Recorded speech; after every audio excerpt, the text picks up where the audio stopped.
Délivrance totale et parfaite eye bokoyoka sango. Miso nanga emoni, miso emoni, miso emoni. Matoye yoki, monokwe tatoni, moteme timi. Akoyoka sango, akoyoka sango.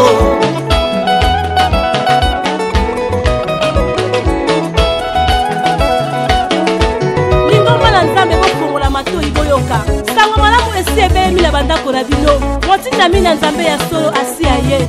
Délivrance totale et parfaite eye bokoyoka sango. Shalom, shalom, shalom à tous les affranchis, shalom à ma chrétien nyonso, shalom ya mutu nyonso o nzambe tata akela topesi mbote. Toye na plateau spécial na biso le 15 août pour parce que tozolanda na ba télévision, tozolanda na ba réseaux sociaux. Ikamoko ko salama le 15 août na ministère des affranchis o lelo toyambi ntoma tosha o topesi mbote. Merci beaucoup mbote mingi mama journaliste mama Sophia nzambe tata nzambe na nkolo sa pambola yo apambola pe bande ko nyonso o bazolanda biso na mokola lelo oyo tobengisami pona tolobela bulamu ya le 15 août. Merci beaucoup. Merci ngana lobi amen pozali pamboli. Amen. Apôtre tozo yoka Kinshasa za koningana le 15 août. Tu as qui na plateau liboso le 15 août, to lundi tozo ka le 15 août na Kinshasa. Na ministère des affranchis na église esika oyo yozali moko na bana ya prophète messager Emmanuel Dodi pour le 15 août en tout cas likambo ko sala mama nene na kati na Kinshasa yebisa biso le 15 août eza date en plus eza pe na mois mais eza na année bisiko le 15 août eza nini. Merci beaucoup maman Sophia. Déjà quand on parle à 15 août nous voyons les mois, nous voyons aussi les jours. Mais nous surtout, ils ont fait partie tout simplement d'un temps. Or, lorsque nous parlons du temps, la Bible nous dit que Dieu fait toutes choses bonnes à son temps. Okay. Il y a un temps pour toutes choses. Alors, dans le mystère, il y a temps, c'est là où Dieu cache les merveilles.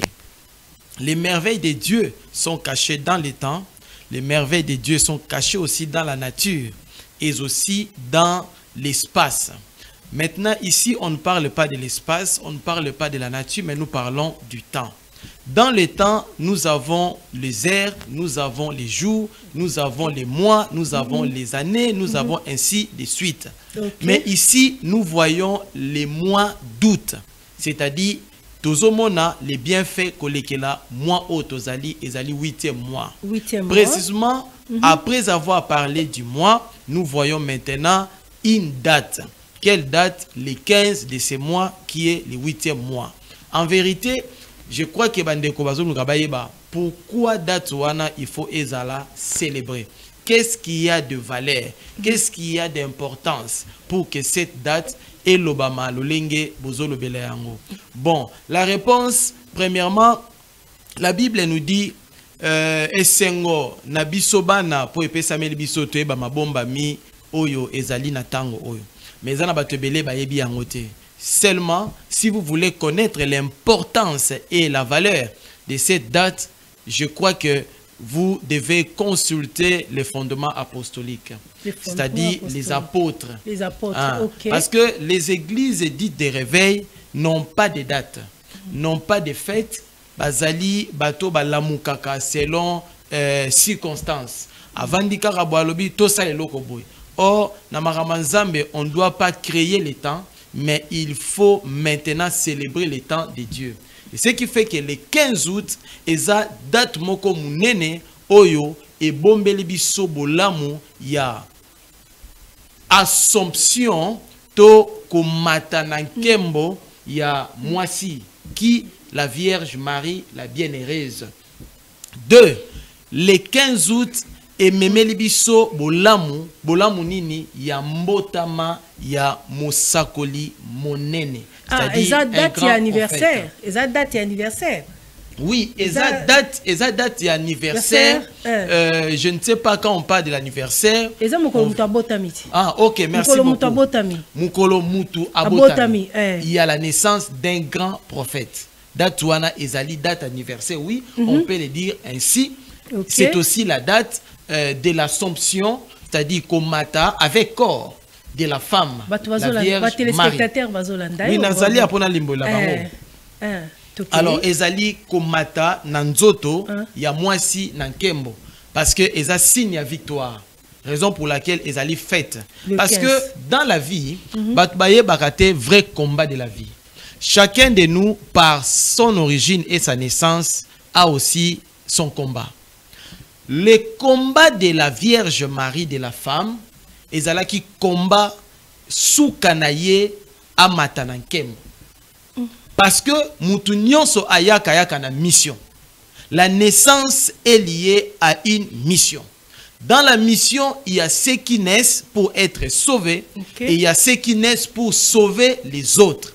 Mais la naissance de la Vierge Marie, la bienheureuse, ce n'était pas la naissance pour qu'elle soit sauvée, mais c'était la naissance pour que par elle, autant de femmes soient sauvées et autant des enfants par elle aussi soient sauvés. Thomas, on est comme le roi catholique. Ozolo Marie, le prophète, messager, tu comprends de tes vraiment dingue.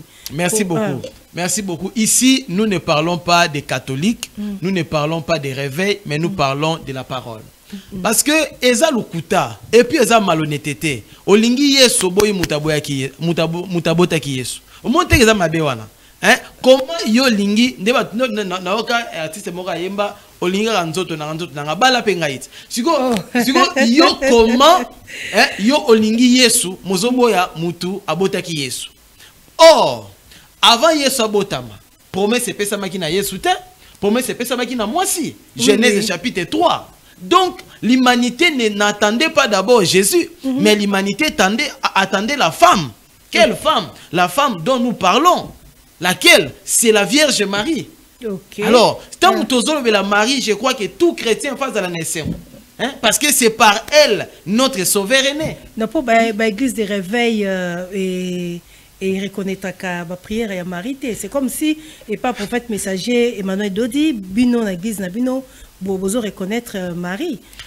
Bozo ko lié na date ya naissance ya prophète. Oui. Pas un prophète Emmanuel Dodi, tu reconnaîtras que bateau nyonso nzamba utilisa pour l'accomplissement ya plan na ye ya lobiko.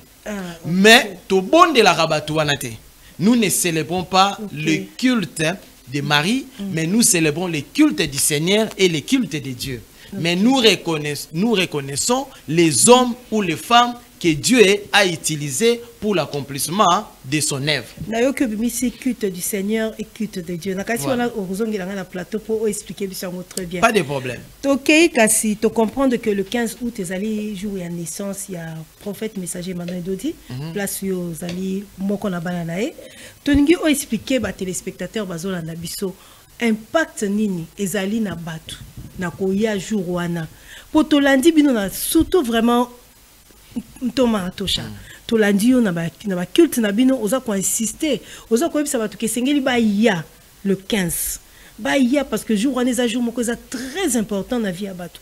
Siko naissance ya prophète messager Manuel Dodi. Siko batu bako ya pour ba impact nini koza na kati ya vie na bango. Merci beaucoup. Na date wana parce que Dieu fait toutes choses bonnes à son temps. Le problème est ali mystère y a temps. Vous savez que bato belé na boko bato nyonso to. Ba célébrer ba date tambotama na bango. Oui, même ngana célébrer date na naissance, même moi j'espère que vous aussi. Mais maintenant tunanga mutuna. Mutuna ezandenge. Bato ba célébrer ngo lo lenge ni pe pona nini? Pour bazo ko exister, nzamba bakisi bango mikolo. Or, en soi, nous avons bakisé bango mikolo te. Parce que nous avons sapé bango mikolo. Au contraire, nous avons zolongo la bango de mikolo. Parce que à chaque fois nous non. Téléspectateurs bolandi que chaque fois que tu célèbres un anniversaire na biso, exacte que tu c'est-à-dire quoi? Apôtre, tu as 15 ans, tu as 16 ans. Et matit, c'est quoi le mot sundengeni? Ezara bongote, wana eza calcula bato. Calcula bunzambe, mutu nyonso abota mbape sakaye temps. Ah OK. Na temps mbape sié peut-être 60 ans, 70, 50 et à chaque fois célébrer anniversaire, bazo soustraire. Donc bambula ezolongwa. Au contraire, au lieu ya ko célébrer anniversaire pour bakse liombula, je crois que ekozala malamu ya ko célébrer anniversaire pour que musala nzambe zoko kisama. Parce que ceux qui musala mission au tindama ki zoko kisama te, donc il faut en regret. Ceux qui bambula na yo ezokende. Parce que au kominata muke pona tana yo esila. Yango moni bibelobi racheter le temps. Tawana esila po kufa. Po bon, ba misusu ba kokufa, mais ba misusu ba kopema. Parce que tolo belatina ya kobota makasi. Ya kobota ma. Batu babota makapona nini? Vous savez que zana batu ba komisa en compétition. Mutazo luka ya bota po wana pe abotaki.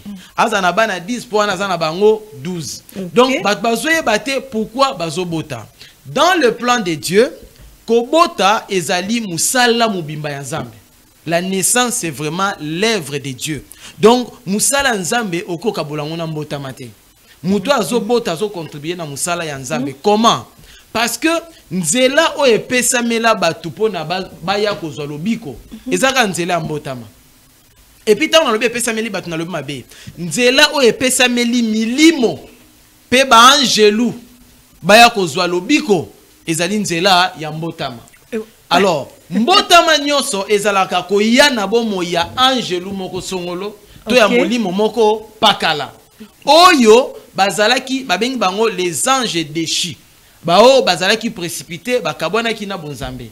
Lelo bonzambe etindi mwana na ye kolekela mwasi otozolobela ya 15 août eza pour que aya a récupérer bana babungaki bazonge pa ya nani ya tata. Apôtre Lobi mwasi le 15 août. Mais tozo célébrer le prophète messager Emmanuel Dodi. Oui, écoutez, tozolobela prophète, mais vous allez remarquer quand nous parlons du prophète, on voit toujours la femme. Okay. Alors, parce que le mystère, il y a naissance au Kokabola, on a pas parenté. Ah, ok. Parce que force et la naissance des parents. S'il n'y a pas les parents, il n'y aura pas aussi la naissance. Là, je suis d'accord. Alors, raison pour laquelle je sais pourquoi nous avons lié na moisi. Parce que cette femme a contribué beaucoup pour l'embotama du prophète. Ok. Zomona, ana musala munene asala ki parce que basinos ba ndenge mon côté. Basala ndenge mon côté parce que origine ya prophète ezan ndenge moti na ba origine na biso. Batumba batnyos ba botamaka bazota ba origine moko ya basse. Naissance selon postérité à sable. Ezana ba osu ba botamaka na haute naissance selon postérité ya ba étoile. Mais moi si wana zana musala munene oyo asala ka pona mbotama ya bato ba ye pona ko influencer mukili pona ko ya ko bikisa batu. Donc azana musala munene. Impact. Toke kasina impact pongani mutu na désorienté. Merci beaucoup. Impact ya ba franchi to ba téléspectateurs o ba ebike le 15 août ba ko ya pona prophète messager Emmanuel Dodi. Ba ko bénéficier ni na bomo ina bango. Et loko ba ko bénéficier ya liboso ezali par la théorie de l'acte contraire. Oye bebaki na mwasi ekobongaka na mwasi. Oye bebaki na mbotama ekobonga pe kaka na mbotama. Raison pour laquelle naissance ya prophète eza naissance oyo eye pona ebikisa ba naissance mosusu. Ah bon? Voilà. C'est-à-dire quoi? Yé ici tozo la naissance par rapport parce que dans la naissance il y a la naissance et l'origine. En vérité la naissance faut trouver la mine origine. Parce que dans l'origine c'est là où il y a aussi la mission. Maintenant, na naissance, batnos babotami na mwasi to na mobali. Mais na origine ba wuti bisika mon côté, ba épé na mission mon côté. Si ko naissance ya prophète par rapport à son origine, prophète a wuti na origine il y a ancienneté. Donc aza na origine avant la création. Ah bon? Oui, avant la création, parce que nous avons trois origines, n'a plus haut niveau, origine avant la création, l'origine de la création et l'origine après la création. Après la création, nous avons péché, avec la naissance, c'est-à-dire la procréation kobota. Ouais, mais mon émission ma casse sur ce photo ça là, toi moi tes spectateurs, il faut pas que le coponga peut compliquer ngamuke avant après la naissance wana.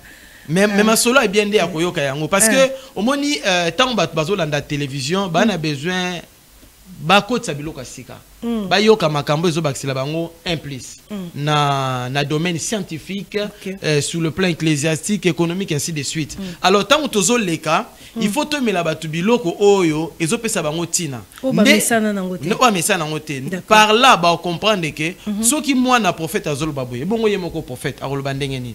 OK nakanisi bao baza na besoin koyeba penza suite parce que toza na télévision il faut to kende moi mbangu question nanga mususu na yoki o bengi prophète obi prophète messager prophète messager Emmanuel Dodi.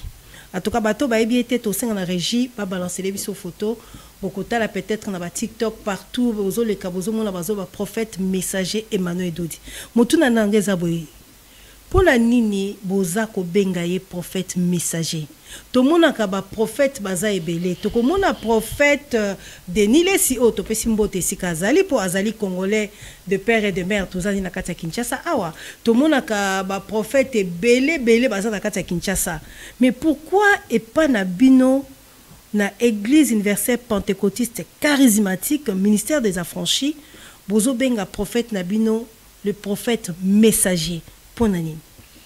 Merci beaucoup. Tant que tu es prophète messager, et n'y a tout simplement que amemi message. Ndé et sali que azala prophète messager. Pourquoi? Parce que batunyoso balobelaka bamso lobelaka prophétie, bamso lobelaka message. Abi message na yelio même na batei. Balobela message na yelio. Mais en vérité, ezalaka message te. Parce que quand on parle, quand on dit un prophète, un prophète messager, écoutez tout simplement la distinction de l'excellence où est azala appelé messager. Un prophète messager, aza mutoyo amemi maloba yanzambe o nanu eloba mate. Oyo nanu yoka mate. Donc amemi le parole inédite.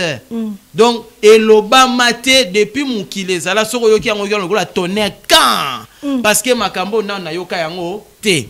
Soki prophète aza messager te atikali prophète ordinaire.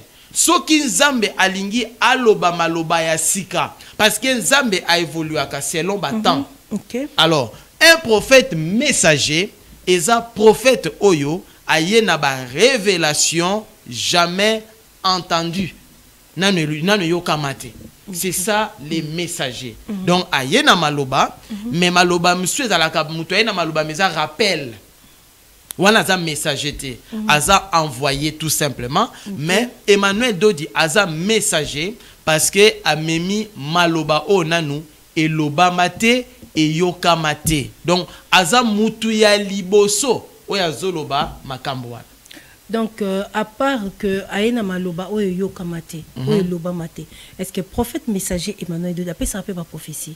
Parce que tant que moni prophète et lingolo ba déjà kaena moi prophétie des choses cachées au batu ba éviter avec konsakola dès que tout le monde a pas wala po ba t'espérer bazo anda biso babi biso atato yoki message aena message à c'est comme ngala za na problème. Naza maladie, naza na problème, nazo botate, naza na problème, naza na musalate. Si le 15 août, balobi aye na mukila na mission ko sala. Est-ce que après ça peut prophétie nanga? OK, il y a des choses. Il y a ce qui est particulier et ce qui est général. Dans le message, prophète azopé saba prophétie na oeza général. Ce que yo qui est kaka, on se situé déjà dans le domaine na yo, ton a problème na yo, aux yeux déjà prophétie. Parce que o nyon sa zoloba, nde sika ba via ba tuezali. Tolongwe na oeza général, tu est ce que na oeza particulier, nde umtabi ana ba problème. Là ezakoute loka muke. D'ailleurs, la Bible nous dit ceci, là où il y aura un grand prophète, Dieu nous parlera par des songes et des visions. Pour dire que Nzambe akosala batunyo seba koma ba prophète. Verset biblique. Pour batu bazolanda biso ba kolinga ba mona pe ba verset biblique hein? Oui, verset biblique, je crois eza na nombre. Eza na Moïse, na Moïse et sika oyo Marie na Aaron balinga ko telemela Moïse. Nzamba yoko yisa banga lobi bino boza banani Moïse ngana sola kanaye farafa mais sika mosakoli ya kozala bino ngana kolobela bino na bandoto na ba vision mais yé na lobele fara ezani ni kolobake et si ka prophète azali il y aura aussi l'esprit à prophète, c'est-à-dire ba prophétie. C'est ce qui fait que tuna bande konyoso bazana na lingomba prophète azokamba ba biso ke baza bato ba lotaka ba monaka biloko songolo mingi na bandoto o ezosala ke baza ba prophétie. Na pese exemple quand on parle à Joseph aza prophète, mais Joseph aza prophète andoto non tant à lotaki gerbe zaki na ndoto tant à lotaki ba étoile zaki na ndoto donc aza prophète andoto mais bengé nani prophète. Donc toi ben ba prophète ya ndoto, toi na prophète à vision, toi na prophète à écoute, donc toi na bandenge ebele voilà ba prophète à mikie. Mais Emmanuel do déjà prophète ya munene. Alors tant on a dit que mutamie loko munene c'est que ya mikie za na okutu wenze. Donc mutunyo sozo landangai ana problème ya mikie o ezali ya kobela ya nini soki aye ye moka tanga okota a mono ndiye baté on dirait balobaki problème na ye. Parce que tant on a un prophète à Zoloba, on dirait à Zoloba la mort. Donc c'est comme ça que ça se passe. On a la darabino mingi, na darabino mingi na RTVL, na ba chaîne na bino à YouTube Emmanuel Dodi.tv. Ça demande hein. Na landaki en tout cas oh ils a vraiment na mona qui n'est toujours ça la idolâtrie. Ah bon? Parce que loba qui que le prophète messager Emmanuel Dodi n'est pas ordinaire. OK. Mais entre-temps ceux qui toujours allé toujours mona ke atambola lokola biso. Ce qui tozotale tozomone pe ki aza mutu lokola biso mais on insista ki olobaki le prophète messager Emmanuel Dodi n'est pas un homme ordinaire. Okay. Parce que ko expliquer biso qui extraordinaire na eza côté nini qui n'est pas ordinaire na eza ndenge nini. Merci beaucoup. Ordinaire na eza parce que na nzoto lokola biso. Ah OK. Mais extraordinaire na ye parce que aza molimo lokola bisoté sur le plan spirituel aza lokola bisoté. Na pe sur exemple mo songolo pour nous comprendre nazo ya wana mais élément moka mutuya même na moni ndenge to komi à plateau spécial 15 août épiphanie. Le problème c'est l'épiphanie. Parce que épiphanie na lingala to bien épiphanie et lingo ba tout simplement la révélation de ce qui est caché. Donc la capacité de découvrir ce qui est caché derrière les apparences, derrière les corps, derrière les choses, derrière les temps, derrière ba bengi épiphanie. Na lingala siko épiphanie. Na lingala épiphanie ezali emoniseli ya oeza ya kobombama sima ya banzoto ya biloko ya batango. Soki mutu a découvrir oezali ya kobombama na tango akolinga tango wana. A découvrir oeza ya kobombama na mutu akolinga mutu wana. Vous allez remarquer mutu oyo yebi opese valeur. Mais mutu a yebi été négligé pourquoi parce que a yebi été. De même aussi batu ba yebi prophète Emmanuel Dodité yango wana bazoba oyo bazolo mukolo bakozwa ngolu baye bako changer natiki prophète Emmanuel na Yesu oyebi ke batebele ba Yesu te ba finga Yesu. Moi qui vous parle avant ndimela nazaki pe ko bouder Yesu wana. Ah bon? Oui, nando ko bouder Yesu parce que moi je disais parce que nous touti na ba lignée ya badie de noir. On a bata Congo central hein? Oui, parce que là nous on croit que au prophète Kimbangu. Maintenant, on se disait que Kimbangu c'est pour nous, Yesu c'est pour les blancs, ainsi de suite. Oh, c'était la fausseté. Quand la grâce est quittée le biso, toye koye ba Yesu wana zanani et Kimbangu auprès à Yesu zanani, c'est alors que j'avais changé. Le problème c'est l'épiphanie koyeba o eza sima ya mutu. Parlons maintenant à prophète Emmanuel Dodi. Prophète Emmanuel Dodi nabo moto na yo mona razandenga zawana. Mais en vérité hein, pas en réalité c'est Bomoto, mais en vérité na oezea kobombama azanani. Prophète Emmanuel Dodi na oetali aspect révélation ce qui est caché azali tabernacle na loba. C'est-à-dire corps o ebongisa mipona bonzambe sanini evanda. Prophète Emmanuel Dodi azanani. Prophète Emmanuel Dodi azali un seigneur né. Par rapport à l'origine, c'est vraiment un seigneur.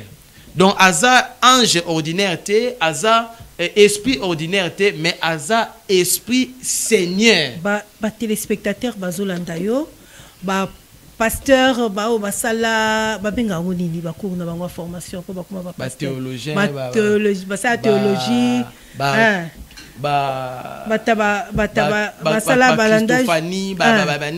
Christophanie, christologie, eschatologie batinyoso wana bazolanda. Bazolanda po soki to tie numéro à téléphone awa bakobenga mais babenga pona sima pe bakobenga maman journaliste po netu eleka ki liboso babengi balobi bozo sala idolâtrie bozo ozoloba que le prophète messager aza seigneur seigneur né ouais. Donc c'est un seigneur oya botami c'est un dieu oya botami nzambe oya botami donc eza nzambe abotami parmi banzambe ye baza nzambe moko oyo abotami katikati na batu pour la Bible nous dit quoi? Un prophète apparu et Dieu a visité. Donc naissance il y a grand prophète et zali visitation il y a nzambe. Donc azali nzambe abotami. Maintenant soko tikali na nzoto okobunga il faut la mage. Hein? Matthieu chapitre 2 verset 12.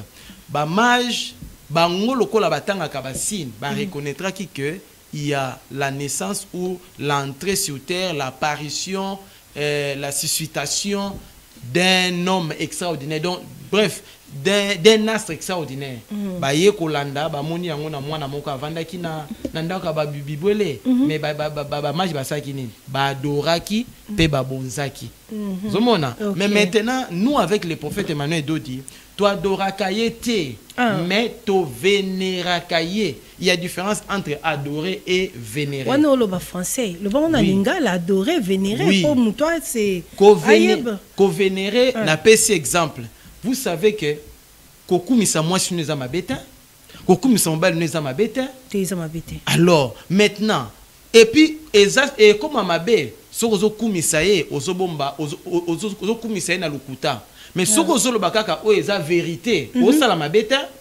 Alors, le même aussi avec le prophète Emmanuel Dodi. Nous disons que la vérité. Nous rendons témoignage de ce qu'il est, de ce qu'il fait et de ce qu'il dit. Parce que, dans le niveau, il y a sakoli, il faut que l'ukako identifie ce qu'il est, verbe être. Il est qui? Il faut l'ukako identifier ce qu'il fait, sa mission. Il est venu faire quoi? 3, il faut l'ukako identifier na niveau ya koloba, il est venu annoncer quoi? Parce que prophète fa loba, prophète fa sala, prophète fa zala. Maintenant, tant que la prophète, nabilo kwana misato par rapport à ce qu'il est, ce qu'il représente en vérité, ce qu'il fait. O tozo mona kutu mwana lo belangu swesate. Po batu bazo mona misala nae. Ezala ya nguya, ezala ya mawa. Bazo mona yango. Ya misatu, ce qu'il annonce. O to lobeli message, malobo ezob mana prophète oyoki yango, yo moko lobi ke oyo aza mutu ordinaire te. Parce qu'un homme ordinaire ne peut pas dire, ne peut pas parler comme lui. Un homme ordinaire ne peut pas faire comme, ne peut pas opérer comme lui. Un homme ordinaire ne peut pas être comme lui. Hein? Ok, d'accord. C'est clair. Nalandi yo natikali nazaki ko réfléchir. Moi nazotala yo apôtre Thomas Toucha. Olobi que ba bien fait. Ba bien fait il y a prophète messager Emmanuel Dodi. Toza na Kinshasa bandeko, tozo tanda na ba TikTok dimanche moko le kaki tomoni ba moto. Tomoni ba pesi prophète messager Emmanuel Dodi. Apesi ba moto to landi isusu apesi mutuka to nga to banano moni na Kinshasa to viva ba benga moni ni makiona ba passer ba sala ba ça dit na pesi siko to ngi to yeba eza parmi pe ba stratégie ya prophète messager Emmanuel Dodi na ngi ka ko ba oui ou non pour na avancer na question na ngai eza na eti na bi non ngolo bani we ngolo bani na comprendre na bien eza pas la stratégie na ye lokola bango non eza bongote eza ba club na bango nyoso tuté te yekuta zaka na masanga te on va benga ki étranger on va benga ki étranger oui na yo ka déjà bon siko question na ngana zo ke na malembe prophète messager Emmanuel Dodi ouais intérêt nini motivation nini azo gagner nini ayaki kaka pona ko kaba ti na ko kabela danser zo biso to moni dimanche to kendaki dimanche dimanche to yaki ba invité ki biso dimanche le 10 uti ko leka ya moi o ya utoyo mais c'était ezaki grave to moni batu batondi prophète azo gagner nini na moi la mwasi o Sandralina musala na yeza nini Sandralina sali nini o exceptionnel oyo ye nayebi koza posa kotunda nga betika nga na sisa nanu po tozaki libanda tozo mituna tolobi intérêt nini pona nini est-ce que ça muto a liboso est-ce que ça danser za liboso danser Sandra Lina prophète messager assombelier mutuka na sima nango toyeko komona ba moto en fait tozo comprendre te prophète messager mbongo ya zanango akoka bela ba orphelin te. Merci beaucoup Maman Sophia na ba orphelin. Na lingine biso déjà que prophète Emmanuel Dodi aza le seul pasteur, aza le seul prophète, aza le seul homme de Dieu. Le seul dans le bien. Oyo atala kababola. Atala kababola koleka comment? Avec le prophète Emmanuel Dodi, aza muto asala kamaramnyo somalamu na tango. Na o etali temps chaque année prophète atala kababola 4 fois l'an. Na mois de mars, na mois de juin, na mois de septembre, na mois de décembre. Précisément chaque le 25 mars, le 25 mars, le 25 juin, le 25 septembre et le 15 décembre. Donc wana eza misala na ende wana. Donc mutu eza batu mususu mukolatala babola ebite mais prophète ye wana ezali vie selon lola ndenge pesi parce que nzamba za nzambe oyo asala kabola muna batu. Donc lokola ye pas nzambe, lokola ye pe aza nzambe, donc il faut agir car lokola ba nzambe. Vous comprenez? Raison pour laquelle et ana batu ebele batu ne mutuna wana oyo tuninga wana. Mais nini a gagné nini prophète messager a gagné nini et pas Emmanuel Dodi. Voilà, naozo wana. Apesa ye za nini. Ba misuku bakenda plus loin. Eza faute na bango te parce que ba Sandra Lina esi aleka na ba télévision alobi ba pasteur mususu ba nyata nyata ye ba simba ye oye moral soki ba exploiter ba exploiter place za Sandra Lina to pesi mbote to ebi ki ozala nzela soki embouteillage te ko komela biso awa à vous. Alors ba misusu kut na yo loba ba kenda plus loin ba lobi tala bato ngo sela bolam ba o décevoir yo bazo décevoir zo mona siko comment otika te siko ba bazo bateke ye auti esika o mabeza la raté.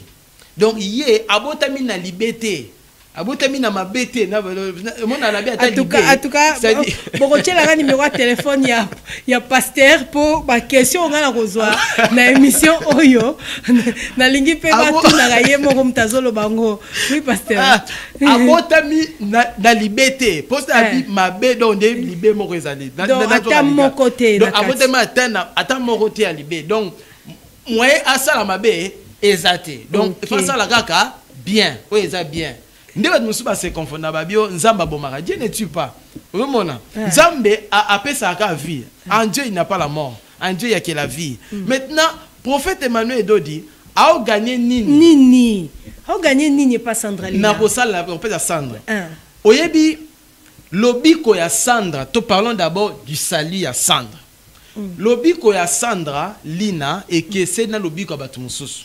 Okay. Comment Sandra Lina lobiko na ye eza lobiko PTT. Comment? Parce que monde sika o ya uti. Vi o ya zalaki na yango. Eza vi moko eza facilité ko convertir ye ko ya na ye pona makamba nani ya nzambe. Déjà na classification ya salut bien que amnio ndenge moko devant Dieu mais lobiko ya Sandra eza lobiko ya PTT. 2 lobiko ya Sandra eza lobiko o na suite nango automatiquement il faut entraîner batebele pona bango basa nini babika parce que ezali ya kokamwisa ozomona eza ya étonnement eza ya ko émerveiller ya ko lekela nde lobiko ya Sandra. Sandra Lina abiki Sandra Lina biki batu bako douter nango ozomona. 3 lobiko ya donc na switch na lobiko na yesiko ya mibale. Vous savez que mutu nyonso tout nzambe tangwa zwaka biso. Dieu connaît que nous sommes encore sur terre. Tout en étant sur terre, tu as na posa ya kolia komela ya kozala selon neso lingi.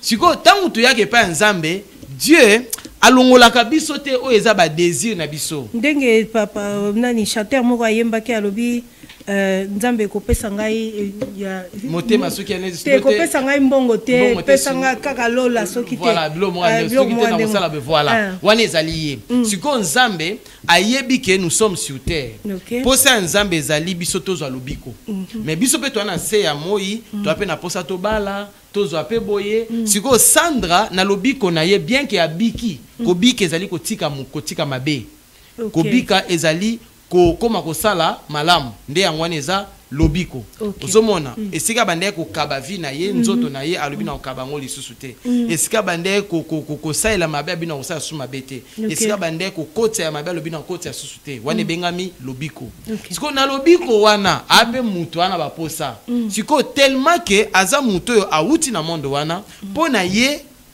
nzambe asaleli ye ezali alata Eza pe azana mutuka, eza pe voyager ndenga voyager na Dubaï. Et paraît que eza ka prophète messager Manuel Dodinde atinda ki na Dubaï. Et puis atinda ki yemoko. Takenda yemoko te. Baloba ikuta kenda ki na prophète. Bakenda ki na chantre et puis bakenda ki na un frère donc bazala ki na équipe. Mais prophète messager Manuel za quitté na kati na bango. Azala quitté na kati na bango. Prophète a quitté. D'ailleurs za ki préparer ngani na kena bango. Compte tenu à ba responsabilité zala ki a moyen kende ezala quitté. J'étais parmi bateau bazala ki wana parce que même passeport na ngeza ki na nini. Donc voilà yango na kenda kate. Mais eloko senyo koyeba lobiko ya Sandra eza lobiko oyo ezali ya mutu ya. Et puis, plus loin, prophète Emmanuel a initié déjà Batebele. Donc, ça dit, a formé Batebele dans le Salamalam. La vie à Sanda, ce n'est pas seulement qu'un prophète nous a fait Bolam. Je peux vous dire que Moutafout et la Rassanda, l'Inanda, vous a prophété. Ah bon? C'est une sœur dans l'église. Une sœur dans l'église? Une sœur. Tant qu'il a vu combo pour te vérifier l'information. Biso ba journaliste, tu n'as pas vérifier l'information. Oui, Moutafout et la Rassanda, l'Inanda, vous a fait en école. Oui, il m'a foutu la kenda. Ok. Yé moutoua zoaka charge né makam des fois soke tungi sami tutu yé moka benga ke mama. Ah ok. Parce que prophète a tata abana nyonso. À part ça, je ne pense pas que la servante azaye mom da sera rasanda li na bolamu zana bato ba sela ke bolamu. Je prends un exemple maman moko avant na raje kwa na Suisse ben na Suède, il a fourni sa rasanda la bilamba. Donc au moins le prophète a kotisa lingomba na degré oya kosala bolamu. Mais yé moko aza tata ukana banate. Il faut y attirer la tata na dimension ya tata. Alors, c'était Batunde, Bisso, Tovandi, Tobino, Lobi kwa Sandra, et Senga na musala surtout à Zosala. Parce que Sandalina, en tout cas, a bon wana pena. Tolanda qui peut na télévision. Azosala musala. Tolanda qui na télévision, on a landa rabino. Comme na salle na rabino na plateau na mingi. Na landa rabino pour nos informations. Et ça qui jour moko prophète, messager Manuel Dodi, azeko kabila batu soki ba moto, c'était quoi? Et ça qui nini si ma kombo Sandra eko tanga. Et ça qui prophète alingi évangélisation, département évangélisation et kende liboso. D'accord. Alors évangélisation et senga makolo etambula. Oui. Et c'est un moyen de déplacement. Alors, dans moyen de déplacement, des prophètes à mon qui est bon, à banda kopé ça ba yo bandima mina bato. Ba ba telisi bilemo. OK. Après c'est quelques-uns ba moto. Après c'est ba moto, ba opé un kimbongo après c'est bango. Mbongo. Na yamba ki bango pene. Voilà. Pona musala wana ya évangélisation ba continuer ko panza sang. Ndena foulé wana on avait vu aussi que Sandali n'a pas aza moko ya bateau depuis atika bon wana entraîner na kapé bateau makasi comme les fait notre merveilleux frère Ken Piana. Oui, Ken Piana au prophète a appelé Fortunaire. Oui, en tout cas tu peux si Ken Mbote ici prophète a appelé Fortunaire il y a 2014. Zomona azwa yango. Alors et c'est pélicipé prophète et puis Ken soit na poto onde to yoka kaimo Ken na lubaki za prophète tatinda et donc ezaka Sandra lina te a contribuer na bolamu nyonso ceux qui Ken azaki mwana mwasi banga ba coller prophète kasi yango to batu bazolingo coller prophète na bisio mama na ngai lolenge batu bazoluka bayeba balingi bayeba bazoluka silina libandi le roi la muto à prophète au matin de bazolu karaka isikani otoko coller mabe moko poka katema mutongo bambola moleki trop mutongo makama kasi mutongo ko beta biso ba pasteur donc on sont mal à l'aise. Kobenga bino. Donc c'était l'équipe trop. Donc c'est quoi bazol mukaye et si kamoka oba ko bambaye lo ko moko songo. Surtout que amoni sandali na zamoa. Amoni sandali na asko to bamba sandali na ni naza mwana mwasi to ngani. To kreboy. Oh loin de là, botika bosumuka pamba, hein. Dieu veut que vous soyez sauvés. Bon luka bo bakisa sumusuma sumute. Hein? Il y a rien. Sandali na zamwana lokola bana oyo misala na ye lobi konena misala na ye nde esalike a mérité mutuka Jeep Vanguard ya version 2014 et sunga yepe a évolué na musala nzambe oyo azosala parce que au lieu batu bazo kende kopteka banzoto ko se sacrifier pour ba pese bilamba ba pese mutuka yake pai na Yesu akopesa yo au-delà de ça, hein? Après ko gagner mutuka, après ko gagner bandako ce qui compte, gagnons d'abord la vie éternelle. Et les restes, c'est qu'on peut s'abeler la biso. C'est pour cela, au lieu de ne commettre ça, sans danger, on a pété. Agnon komite oye moral loba ki butumba na rola la te hein donc na rola la te donc butumbi mba poka na gagner mais awa ala la pongi na ya kimia seulement vie ya bunzambe za vie un peu ya sacrifice ya ba jeûne et prière donc one est tout à fait normal mais na kimia nyonso tundenge Yesu aloba ki venez à moi vous qui êtes chargés et fatigués, je vous donnerai du repos. Donc sans dazana repos na ya kimia malé menzamba zo memaye azo tombola ya azo vandisa ye lelo ya azu moyen déplacement lobi kuna libala na ye ko pesa ma kimia oya koza mobali ya ko linga ye ndengaza pona ba sela nzambe na kimia et plus loin ceux qui ba ko bota baboti ceux qui paye ya ko ndenge nini ndenge ka nzambe azo memela ye. Donc voilà un peu. En tout cas, merci beaucoup Tozo comme on a chité na plateau spécial na biso le 15 août. Nalingi na tuna mutuna moko avant na spécial le basuka. Ceux qui na comprendre bien, na ba téléspectateurs bazola na biso, Sandalina aza yé moko te na liste oyoyo. Prophète messager asali bolamu. O tomoni pe mama moko azalaki wana zape mwana mwasi.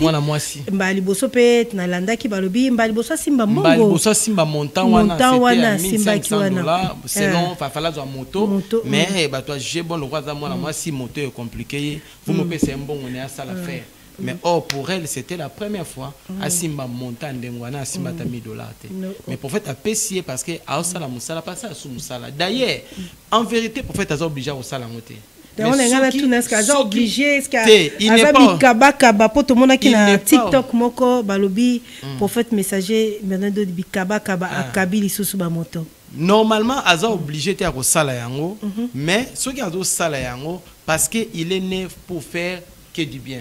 La Bible nous dit dans Éphésiens, nous avons été créés en Jésus-Christ pour de bonnes œuvres, pourvu que nous les pratiquions. Donc azawana abotama aya pona osala kaka bolamu et na bolamu wana yemoko a manifestera déjà volonté wana. Même moi qui vous parle, prophète asombelanga mutuka wana zana mutuka yemta asombelanga mutuka. Donc et puis to lundi dimanche wana tango to yaki ba journaliste to zaki belé to lundi prophète messager lobby ba pasteur père kopesa bango mituka. Oui, prophète aboyaki tout simplement ko sangisa ba santu ba obaza élevé en dignité na bunzambe na Sandalina. Raison pour laquelle il avait voulu tout simplement à séparer Sandra na ba pasteur.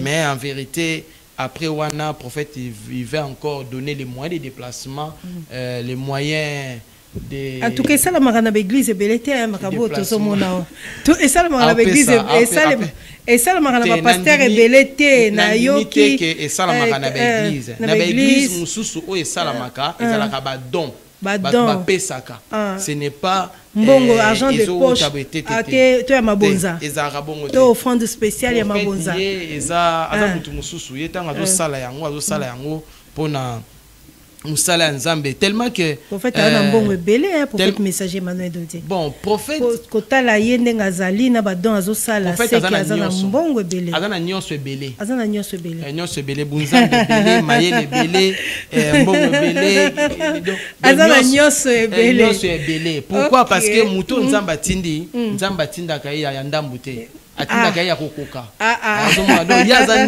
ndambu te yaza kokoka donc akoka na nyonso.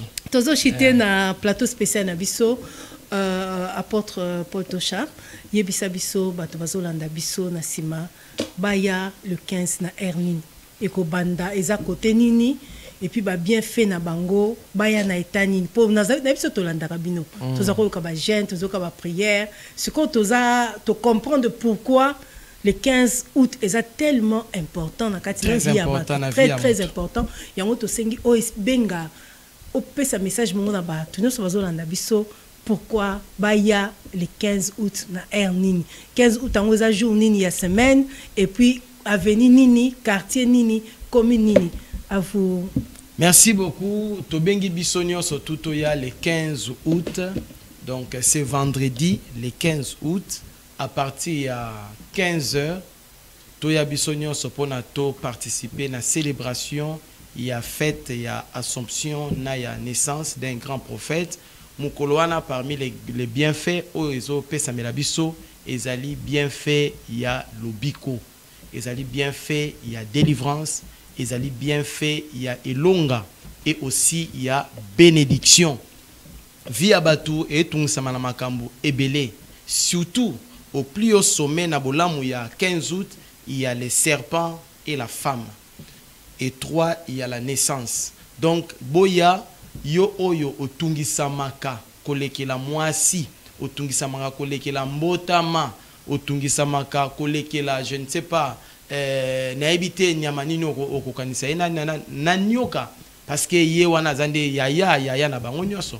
Alors le 15 août eza mukolo oyo okozala délivrer, okozala béni, okozala sauver et puis okozwa elonga.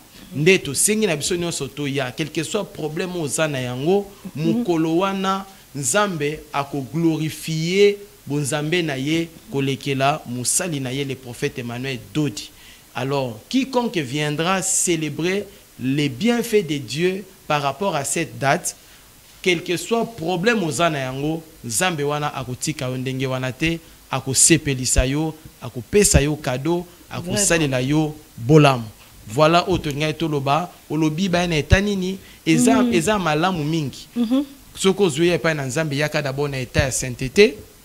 Yami balé aux à la peine état de gêne et à la rapé malamu et sungaka na ba délivrance na ba facilitation makambe belé mais ya mutuya oya na kondima et puis oyeba kendenge na ke na koyoka liloba pe na kobondela simana yango oye kolba mapona nga yango wana eko impacter bomo na ngai. Voilà eza journée ya semaine eza semaine oyo na semaine ezali vendredi oyo tolobi c'est vendredi le 15 août précisément à partir à 15h musala ekobanda male betobandi ko kumisa nzambe parce que ça mukolo fête mukolo ya louange mukolo ya adoration pona bola nzambe tata à salaki avant d'ici na mukolo wana bakoya wapi précisément adresse baya toza na limité résidentiel précisément na croisement 6e rue avenue de la Révolution numéro 817 comme référence au Tuni qui marchait à 7e rue ou au Tuni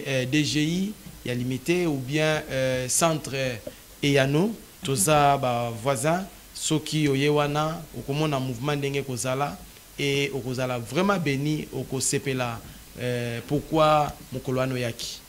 En tout cas, merci beaucoup, apôtre Paul Tocha. Ngai nem na sepeli pour inviter ngai et on honorer ngai merci beaucoup nzambe tata pambola la qualité zambala sukate mission na bino ekende liboso plein de bonnes choses bande konos balona na biso bo pambolama ndimi amen. Voilà, en tout cas to komi na suka émission na biso to pesi merci na régie voilà to moni réalisateur na biso smart to moni ba caméraman na biso baza toujours à la pointe ba to pesi bango merci puis to pesi merci na direction générale ya RTVL pe na équipe mobimba ya RTVL pona lelo to suki awa to lobi le 15 kozanga tenga na kozanga te yo pe yaka to kuta le 15 tozo oya biso piano. Ciao.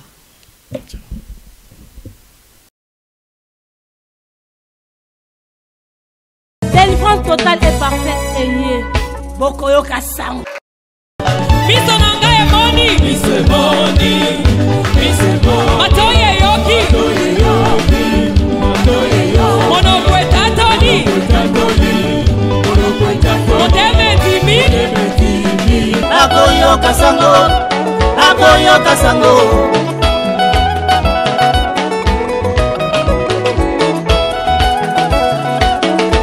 Lingoma la nzambe bokongola matoyi boyoka bandako na bino motinda mina nzambe ya solo asi aye délivrance totale et parfaite eye bokoyoka sango